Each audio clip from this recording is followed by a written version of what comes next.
हिंसा संबल में जो हुई थी उस पर प्रेस कॉन्फ्रेंस हो रही है पुलिस महकमे की, क्या कुछ कहा जा रहा है सुनाते हैं। थाना कोतवाली पुलिस द्वारा भी पूर्व में दिया गया था, उनके द्वारा पूर्व में भी भड़काऊ भाषण दिए गए थे।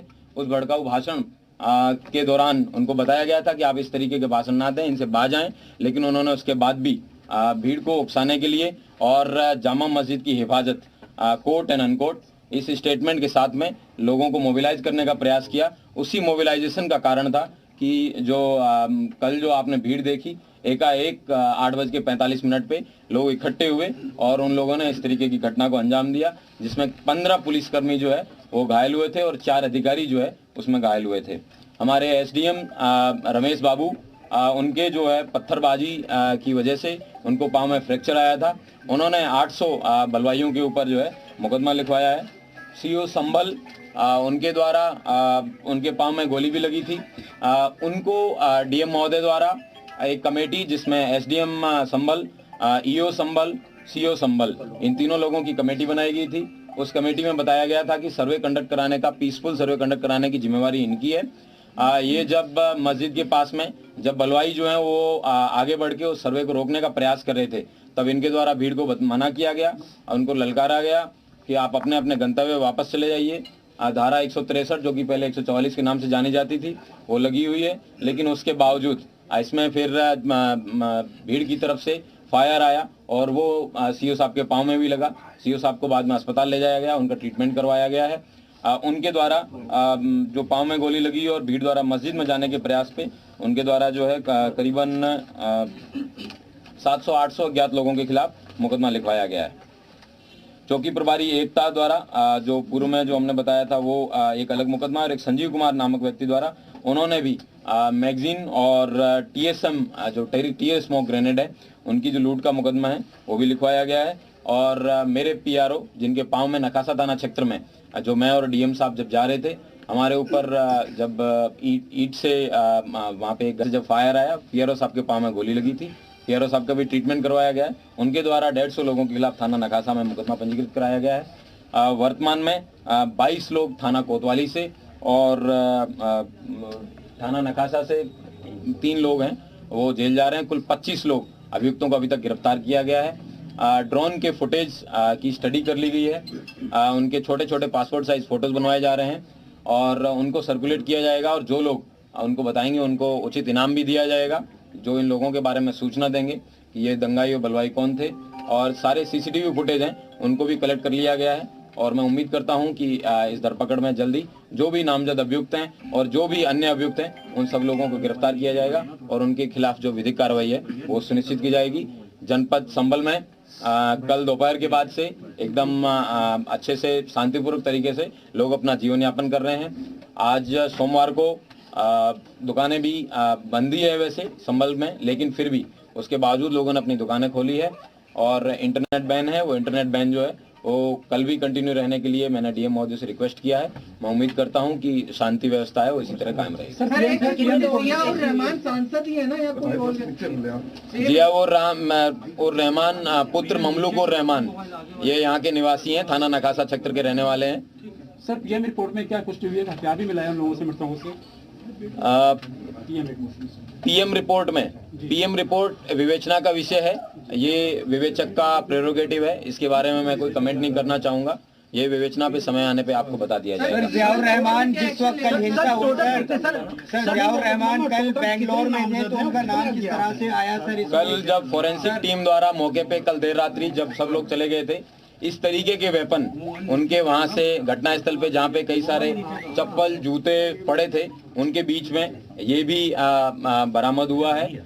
इस तरह देख सकते हैं कि आप भीड़ के जो बलवाई थे, पत्थरबाज थे, उनका क्या मकसद था, उनका क्या उद्देश्य था।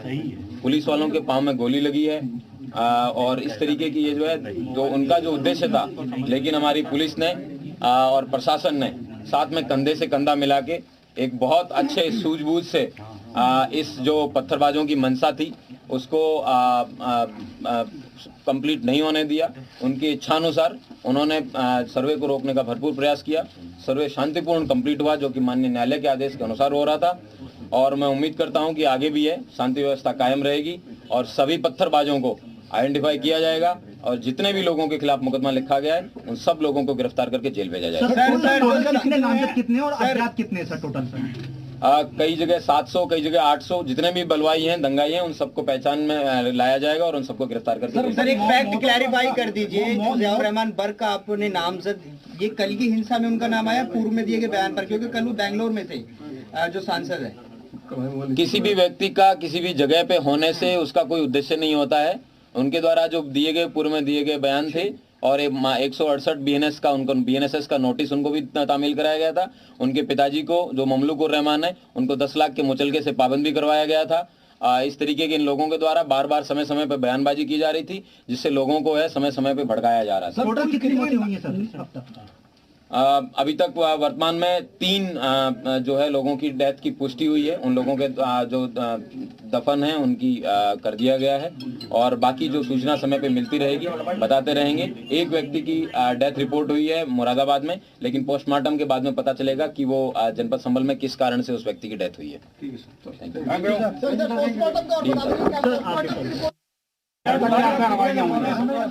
एक मिनट शांत हो जाएगा, करते शुरू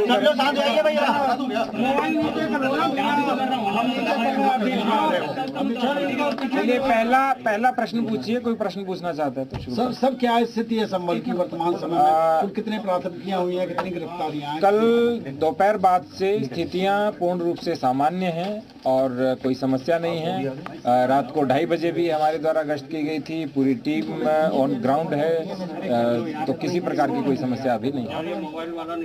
सर क्या और भी अभी धरपकड़ की जा रही है, छापेमारी हो रही है, कितने लोगों को और 21 लोगों के अलावा डिटेन किया जा रहा है सर? कल हमारे यहाँ जो डीआईओ हैं उनके माध्यम से कुछ फुटेज भी जारी किए गए, जो यहाँ के जो मानिंद लोग थे उनके माध्यम से दिए गए। कुछ ड्रोन की फोटोग्राफी है और कुछ कैमरा की फोटोग्राफी जो हमारे द्वारा ली गई थी वो भी जारी किए गए थे। उसमें आप स्पष्ट देख सकते हैं कि सैकड़ों की संख्या में हैं जो बलवाई हैं, दंगाई हैं। उन सभी को आइडेंटिफाई किया जा रहा है और 100% लोगों को जेल भेजा जाएगा, उन पर कार्रवाई की जाएगी क्योंकि उन्होंने बलवा कराने का प्रयास किया था। सर एक सवाल लेना चाहूंगा सर, नाबालिग जो लोग हैं, बच्चे हैं, उनकी संख्या काफी ज्यादा है जो पत्थरबाजी में शामिल थे, उसको लेकर आप लोग क्या संज्ञान ले रहे हैं? काफी सीरियस मैटर ऑफ कंसर्न है सर, जो एडल्ट नहीं है वो भी शामिल थे, 15-16 साल के बच्चे, 10 साल के बच्चे। ये जो जुवेनाइल जस्टिस होम होते हैं उसमें उनको भेजा जाएगा क्योंकि 18 वर्ष से कम आयु के बच्चों को वहीं भेजा जाता है ताकि उनमें सुधार हो। तो क्या ऐसी भी आशंका थी आप लोगों को कि ये जो बलवाई थे ये भीड़ हिंदू एरिया में भी जा सकती थी, इसलिए आप लोगों ने पूरा घेर लिया था? 19 नवंबर को सब शांतिपूर्ण तरीके से संपन्न हुआ। उसके बाद जुम्मे के नमाज के दिन भी हमारी पुलिस व्यवस्था थी, इतनी ही शांति से संपन्न हुआ। और मैं कहूँगा कि कल भी 10 बजे तक पूर्ण शांति थी। हल्की पत्थरबाजी थी, हल्का बल प्रयोग था, सब कुछ हो चुका था। लेकिन जैसे ही ये अनाउंसमेंट हुआ कि सर्वे कंप्लीट हो चुका है, बहुत अच्छे से सर्वे हो चुका है, उसके बाद अचानक से पत्थर शुरू हो गए थे और उसके बाद सब कुछ स्टार्ट। सर इस मामले में क्या लार्जर कॉन्स्पिरेसी सामने आई है? क्योंकि जिस तरीके से सुनियोजित तरीके से 3 रास्तों से लोग निकल कर आए थे, क्या उनका मकसद था कि सिर्फ मस्जिद के इलाके में नहीं बल्कि शहर के अन्य हिस्सों में भी हिंसा की आग को पहुंचाना उनका मकसद था? और ये हैंडमेड हथियार जिस तरीके से थे, तो क्या पहले से तैयारी करके उनको बनाया गया था कहीं एक जगह? ऐसी कोई जगह आइडेंटिफाई हुई है? हमें जो अभी प्रतीति हुई है प्राइमा फेसी, वो ये लग रहा है कि रातों रात इसका हो सकता है प्लानिंग किया गया हो और बाकी डिटेल जब इन्वेस्टिगेशन होगा उसके बाद पता चलेगा। क्योंकि जब आपस में इतनी पत्थरबाजी की, इन्होंने अपने ही लोगों के ऊपर पत्थरबाजी की, गोली चलाई और हथियार का जो प्रयोग कर रहे थे, इस बात का प्रतीक था कि मे भी आपस में भी इनके अंदर कुछ न कुछ रहा हो। सर कुछ घरों से भी वेपन रिकवर हुए? घरों से भी कुछ वेपन रिकवर हुए हैं और वो सारा रिपोर्ट के अंदर है, वो आपको मिल जाएगा तो पता लगेगा। सर एक सवाल, बाहरी लोग भी थे क्या? कुछ इस तरह के क्लू मिलेगा कि बाहर से बड़ी संख्या में लोग आए थे? बहुत बाहर से तो मैं नहीं कहूंगा, लेकिन 10-15 किलोमीटर के एरिया से लोगों को बुलाया गया था। नाबालिगों की संख्या कितनी है, अगर आप नंबर बता पाए जो डिटेन किए?